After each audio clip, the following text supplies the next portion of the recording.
What I wanted to look at is some of the rules for Tajweed, and one of the um, first or primary rules will be to learn about the rules of Nun.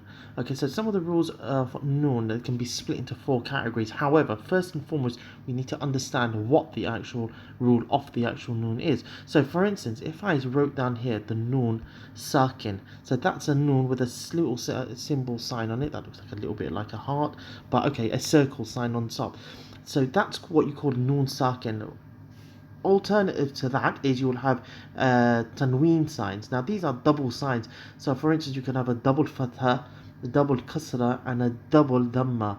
Okay, now these will be called is Tanween fatha, fatha tanween, kasra tanween, and dhamma tanween. So there you have the fatha one, there you have the kasra one, and there you have the dhamma one.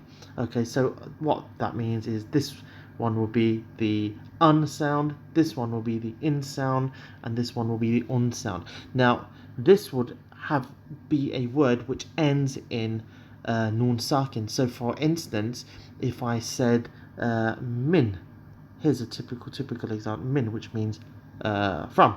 So the nun here, you'll there's a term called ghunna, which means a nasal sound is produced. So when you say min and you hold that nun ever so slightly, or for as long as, you'll produce a sound from the nasal, which is like a vibration sound. So what you'll do is you'll say min.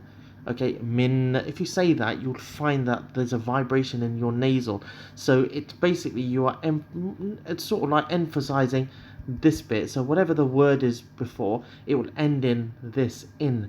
Okay, but this is what you're emphasizing, the n bit there. So you're in effect saying min. Okay, so that's a nasal sound. That's what you'll see. In another surah, you'll have surah I think it's Asr. So wal asri innal insana lafi khusrin.